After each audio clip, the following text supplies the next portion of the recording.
mgbede ọma na ụmụ ọdịnala Igbo, ekenekwa m unu. Ọkwa m onye nke gị Nwaada Agbarọma Ụzọmmiri. Abụ m onye isi nchụaja na Agbarọma Ọdịnala Temple nke dị n'Enugu steeti.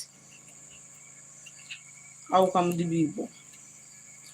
Eji m ohere a wee na-ekene nwoke wee na-ekene nwaanyị, wee na-asị ka tata bụ afọ ọ ka tata bụ Orie mara anyị mma. Orie retara anyị ihe ọma, Orie retara anyị udo, Orie retara anyị agamnihu, Orie retara anyị dịkọ n'otu, Orie retara anyị ihe akụ na ihe enwe. Ana m asị ka ezumezu aja anyị Igbo gbara anyị izuzu ndụ, chọrọ anyị ajọ mmụọ, chọrọ anyị ajọ mmadụ, wepụrụ anyị ndị isi na aja, ndị aka oghere mmụọ, ndị aka oghere mmadụ, chọrọ anyị amụsụ nwoke na amụsụ nwaanyị. Tata bụ Orie na Afọ na Nkwọ na Eke na Afịa na n'ụbọchị na ise. Ndewonu Igbo ndị ọma njem, ọ na-ekenekwa m unu. Ọ ka bụkwa mụnwa bụ Nwaada Agbarọma Ụzọmmiri. Ana m ekene ụmụ Igbo niile, ọkachasị ndị na-achọ ụzọ ha n'ihe gbasara ọdịnala Igbo. Ana m asị ka Chukwu Okike abịa ma na ezumezu aja ana Igbo wepụ ndị ajọ mmụọ na ndị ajọ mmadụ n'ụzọ gị, wepụ ndị omekome n'ụzọ gị. Otu anyị si kwuo ya ka ọ dị. Na-etufughị nnukwu oge, isiokwu anyị taata bụ Signs of Physical and Spiritual Poison. Good evening, mgbede ọma Maazị Tenu. Ndewo, anyị nọkwa ya na-ekene Chukwu Okike abịama. Ndewo. So, isiokwu anyị taata wụ Signs of Physical and Spiritual Poison. Biko echefukwana ibinyere anyị aka, echefukwana ịjụ ajụjụ ma onwe ajụjụ ọbụla ị nwere gbasara okwu anụ anyị na-eji ikwu maka ya, maọbụ onwe ajụjụ ọbụla ị nwere gbasara ihe ọbụla n'ọdịnala Igbo. Signs of Physical and Spiritual Poison. Ihe tọpik a ji wee bịa m n'obi sị ka anyị tụgharịa uche na ya wụ imirikiti ndị mmadụ na-anwụ n'ihe na-enwere isi. A lot of people na-waste money, they waste their time, and suffer over things that can actually be handled. Maka ihe nji wee na-ekwu okwu ahụ, I've come to understand na ọtụtụ mgbe ị gaa n'ụlọ ọgwụ, hospital, most of ndị na-ahụ ebe ahụ bụ ndị mebi ọya bịara onwe ha. Ụfọdụ iwu ndị agbara akụrụ ọya, ụfọdụ bụ ndị enyere poison, ma ọ bụ ndị esend poison esend. You can enwere ike iri ya directly, nwere ike ime ihe invoke, enwere ike send ya after you spiritually and it will come to you. So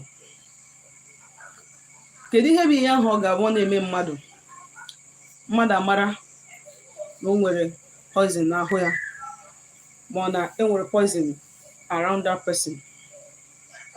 Enwere ndị okike nyere Folocom anti-poison.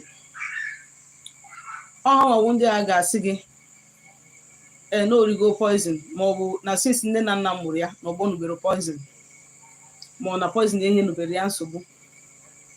You get to understand na onye ahụ bụ natural anti-poison wee bịa ụwa. I'm not disputing the fact enwere ọtụtụ ndị mmadụ na-enye poison but it won't work on them.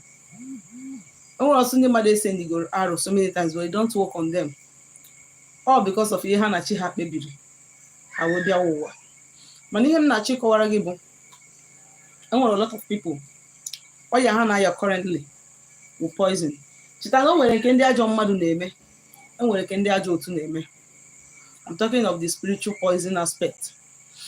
Yes, enwere nke ndị ajọ mmadụ nwere ike isend gị, nwee nke ndị ajọ otu nwere ike isend gị. You start suffering it, and for you to get better, ị ga-achụnata aja.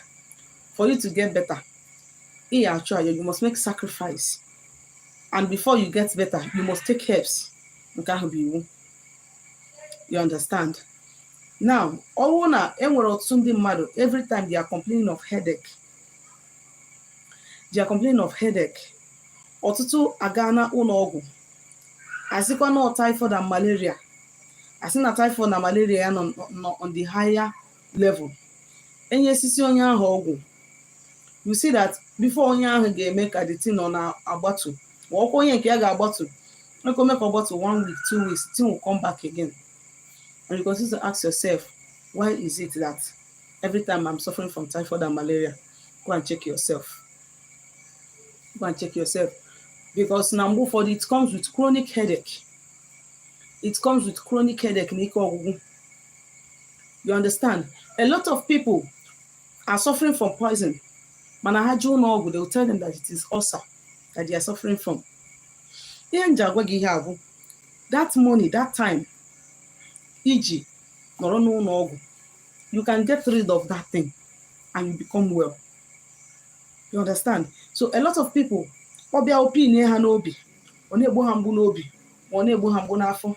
go to hospital, and they know where to poison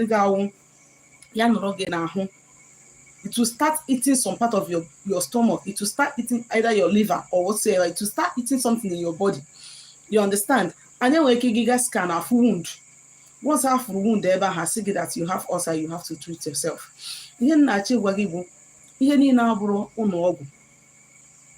O nwere ọtụtụ ọya agwọgoro n'ọgwụ Igbo. Ọgwụ Igbo na-enwere ike ịgwọnwụ. Take it or leave it. E nwere ọtụtụ ọya agwọgoro. Some of this poison nwere ike ọwụrụ maybe na-abịa deposit elu gị ebe ị na-azụ ahịa ma ebe ibi gị gafee that thing, it will just enter inside of you. The next thing you ga-afụzi, we will start getting sick. Ọtụtụ ndị mmadụ, how they take their own poison. Some people are so much afraid of people that they cannot even eat outside. It's not everywhere that they eat from because of poison. But then, when you sleep, they will come to your sleep and they will give you. When you sleep, they will come to your sleep. They will give you in your dream. Most of the times that you are eating in your dream, they are spiritual poison. Either under musu nyegi, under John Madu nyegi, or under Jotu nyegi. Eating in the dream is never healthy for anybody. And whenever you are eating in the dream, you are eating sickness. And when this sickness starts, you automatically forget that there was a time you are eating in the dream. Daily happenings. Good evening. Ngodoma. Ndewo. Yes, so Tekwanaka. It's been a while. Ndewo. So you get to find out that you continue to be sick. And the more you are going to hospital, what you do is that you continue to take drugs. And remember, there was some spiritual sickness. When you go to hospital, they make child check up and scan and everything. How they diagnose the child, the person, they cannot even see anything. They cannot see anything. It is because it is not just something that just came. Something is there. There is a force that has been acting on that thing that is disturbing you. What you need at that point is spiritual help. Medicating the mother poison. And remember, when there is poison in your body, you cannot be fit as you're supposed to be. You cannot be fit enough to be doing your business. You cannot be fit enough to be doing your work. When there is poison in your body, be it physical or spiritual poison, you cannot be fit. You can't be fit. What amount of paracetamol that you take that will cure it? Yes. Because now when they find a weapon, there is something that you must remove in order to get that healing that you are looking for. A lot of people, they will just come out and they will have a swollen leg. Or maybe they will stand seeing that their leg is scratching them. Before my name is something they do ever. You don't bust it. You don't bust it. Even if you want to go to hospital, fine, but you don't bust it. sometimes ọ na-awụ poison deposit goro gị somewhere match ya ọ banye gị n'arụ nọrọ gị n'arụ for some time before it start building out that way. What you need that time is spiritual help. That particular sickness that you've been taking drugs for over the years, ọ nakata ọta gị n'afọ, hey, afọ ma bịakwa n'afọ ma ọ mgbe ọbụla ka ị na-arịa afọ, something is in that stomach that need to go away. If that thing don't leave that your stomach, you can never get yourself. You continue to live on drugs. You continue to live on drugs. And the more you are living on drugs, the more you are consuming the little one that you have. Remember, by the time you might not have money again. Free.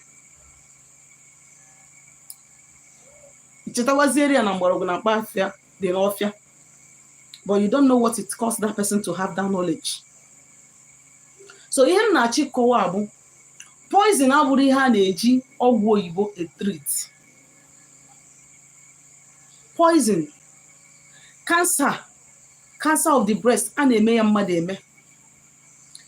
Ihe a na-eme mmadụ afọ onye ahụ too eto, a na-eme ya mmadụ eme.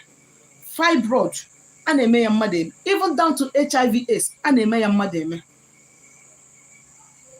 If in your case that you are trying to live all your lives taking drug, what you need to do is you seek for spiritual help.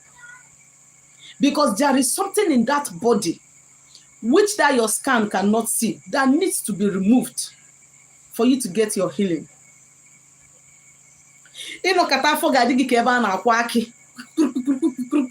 It is not normal. Before God and before man. Afọgadị ka ebe a na-akwụ akụ. Iwu nwa okorobịa, but all of a sudden your waist have damaged. It is not normal.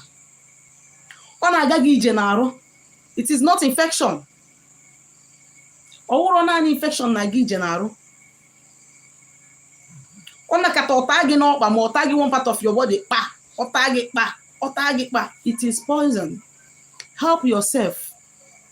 While you still have time to help yourself, while you still always something always a kind of rashes and a woman awogia ndị ụfọdụ ndị mmadụ afọ ya sị no infection.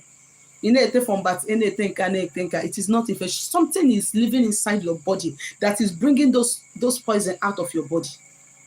And what they are trying to do is to condemn you, your physical look. They are trying to condemn your physical look. What you need to do that time is to seek for spiritual help. Spiritual help Holy Ghost fire. Spiritual help I'm talking about in the sense of spiritual help in that you seek that time.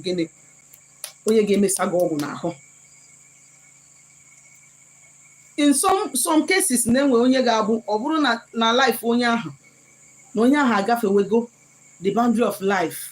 On our in a debt. At this point, no way give me something on your wagi. At this point. And remember, there are some poison that go so much congealed in our system that we cannot vomit out again. Just like like this. When you come to dig it out, when you come to remove it, you cannot see it again because it has already decayed. What are called in as some poison. So maybe in something, always stage the poison you cannot be able to vomit it out. You can't. Those things have decayed in your body. There is no way you can vomit that thing out. You need help. Holy Ghost fire. Let me go to the hospital. This poison of a thing that I'm talking about, spiritual and physical poison, it is not something you say, let me go to the hospital and treat. Take it or leave it. Go to any hospital of your choice. Go to any hospital of your choice. You will see that 2 or 3 people must give you these signs, some of these signs that I gave you. You know that a lot of people are suffering out of ignorance. onye nke gị na-enwe problem health problem, icheke ya n'ọgwụ oyibo ma hụ ya respond immediately, the best thing you can do for yourself and that person is go and seek helps, seek traditional help. In that way, you'll be able to resurrect or restore that person back to life easier and faster. Yes, because the only thing the hospital can make you when somebody is sick is they continue to give that person drugs. Unless more now, maybe they are saying that the person is about to die, they will refer you to a higher hospital. That is the only thing they can give to you, they can do to you. Man, ọwụ na ịnwe ọgwụ Igbo ga-eme gị ihe na-eme gị, ọwụ na ịnwe ọgwụ Igbo that can be able to handle your case. Gị nwa nwụrụ ya ga-amagodu within 1 hour. 1 hour is even too much for you to find out that ihe anụnwa this ọgwụ Igbo nwụrụ is good for this thing na-eme. Inwe nke na-adịrọ good within 1 hour, ịmago na nke adịrọ good for you. So some of the sicknesses that we are suffering from this time around are not just sicknesses meant for hospital treatment. Do you people know that after they destroyed so many oracles, so many deities in our land, they brought evil. They brought evil to us. Evil dominated our land. I went to somewhere in Ibadan. I went to one market in one native market. All this I went to one market in Ibadan. Do you know that now ogwu achere is no more than 115 naira? Ogwu achere is no more than 115 naira. It is because they have dominated the powers. They have taken all these powers away. All these powers in the beginning now protect time from these evil forces. From this obodo ogabu during the time of our fathers. During the time of our fathers, enwere some obodo ogabu, when you bring in evil charm n'obodo, they will take it away from you. Ibute ajogu n'obodo, the gods, the oracles, the spirit of the land will remove it from your hand. They will take it away from you. You can't use it on anybody. Wugini, taking care of yourself, being conscious of yourself physically and spiritually. Yes, being conscious of yourself physically or spiritually. Most of you that have eaten in your dream, you find out that after eating in your dream, when you wake up, you begin to have stomach upset. After eating in your dream, when you wake up, you begin to have stomach upset.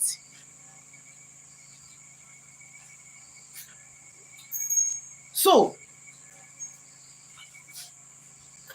what I'm trying to say, that now all those things, you just camp. You see that nothing is happening. Nothing is happening. Something is happening. A lot of people are going to go out of this mistake because of this. You don't know it.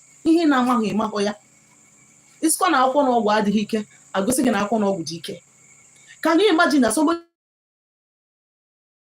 na the back ime ogbogokwa ya Calabar bet n'azụ, ogbogokwa that person Calabar bet n'azụ, ote ya n'aka obetie gị nneke ime ogbogo Calabar bet n'azụ.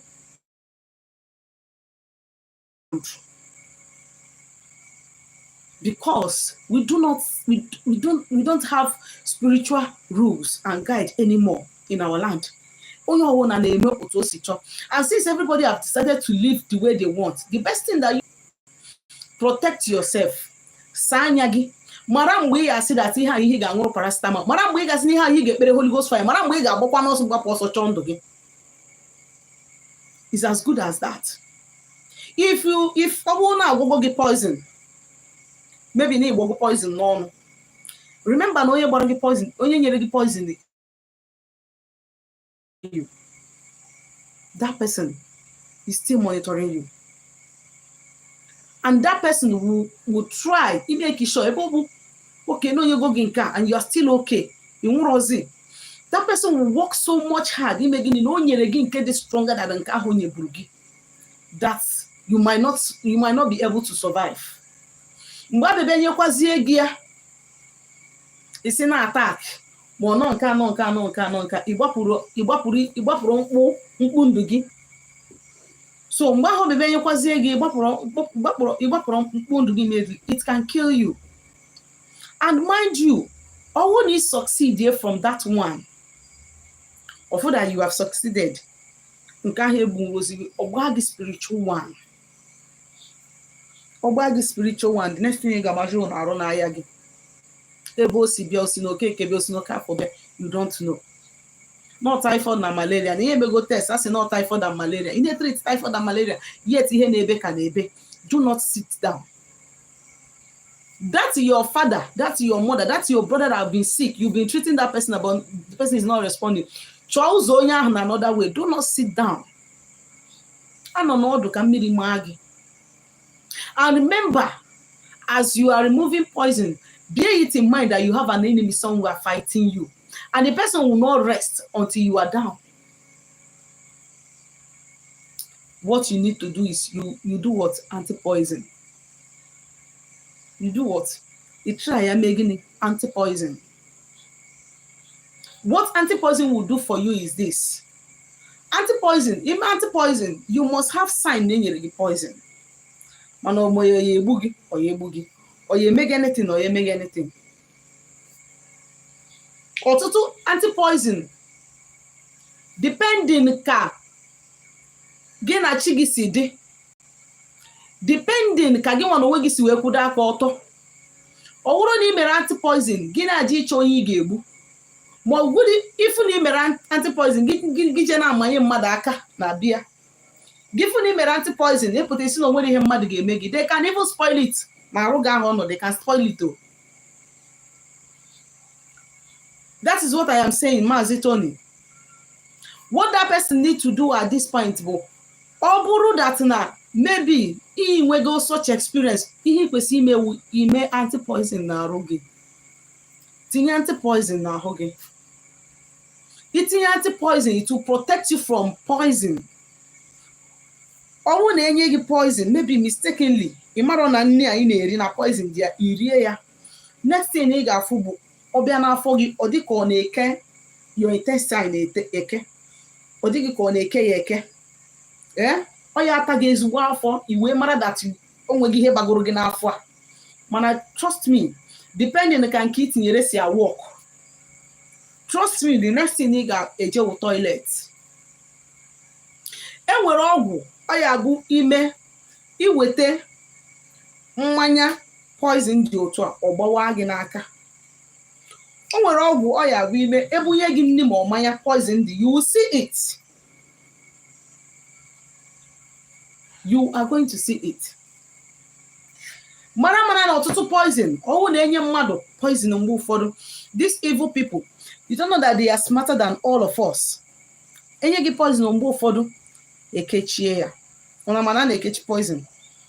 Enwere ike inye gị poison tata, kechie ya. Ọ dị 1 month before ekepe ya.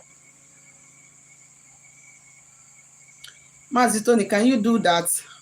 Anyị onye ma anyị ya ka ọ na-ekwu na mama mara anya ya mmapụta kwubi ya. Anyị onye ma anyị ya ka ọ na-ekwu, so anyị na-eme ya. You understand? So o nwere poison a ga-abịa enye mmadụ otu a na ekechie ya. Ekechie that poison, onye nwere ike ekechie ya, rapụ gị for 1 month, hapụ gị for 2 weeks. Okechie ya, rapụ gị, imerewe ya activity, na-ebikwa ndụ gị, na-asị na onwere ihe na-eme na onwere ihe na-eme. One day okepe ya. And okepe ya, you must have the sign ma ọ bụrụ na o nwere ka isi nọrọ. Onye ọbụla nyere gị ụdị poison na kechie ya, mechaa kepe ya, chọrọ ọnwụ, bụ ọ chọrọ dị ka ịpụta. In fact, ọ chọrọ dialogue na that case at all. But you must have the sign. O nwere ike ịnọrọ something, ọ dịghị ka something hitiri gị. Ọ bago gị ahụ. Ọ bago gị ahụ. Ọtụtụ ndị ajọ mmadụ, when they get a poison, they want to poison you. And they know that you cannot, there is nothing on this earth that can make you to eat from them. Or there is nothing that can make you to eat from someone that they know, or someone that know them. The next thing ha ga-emewu, that is where anyị awụndị dibịa ndị arụrụ ala na-abịa. ndị dibịa ndị arụrụ ala. That is where we come in. Next thing onye ahụ ga-eme bụ o were ya ojekwuru dibịa, kwụọ dibịa ụgwọ, the person will prepare ya, mee ya invoke ebe ọbụla ị nọ to hit you. Ọwụ na o hitiri gị physical, ị nọrọ na nri ebe ị na-eri nri and iri anaghị, it has entered. Iji wee need the anti-poison is to protect yourself. Protect yourself. Protect yourself. Because na ọ bụrụ mgbe niile ka back to sender, ọ bụrụ mmadụ niile ka back to sender na-egbu. Ọgwụ a na-akpọ back to sender, ọ bụrụ mmadụ niile ka ọ na-egbu. And be rest assured na ime na back to sender, mgbe ụfọdụ na nwere ike igbu onye ahụ, nwere ike igbu somebody dị close to that person, nwere ike igbu onye ahụ ọtaba afụfụ. As na ihe siere ya ike, ọgwụ ọkwụkwa his way out, o mewokwa ọfụma. Ihe atọ na back to sender. Back to sender is okay. I'm not saying that it is not okay. Ọ dị mma, mana ihe kagodo mkpa wee ịzọ agada gị. Forget godi ihe ahụ ị ga-eme onye ahụ bụ onye na-achụ gị.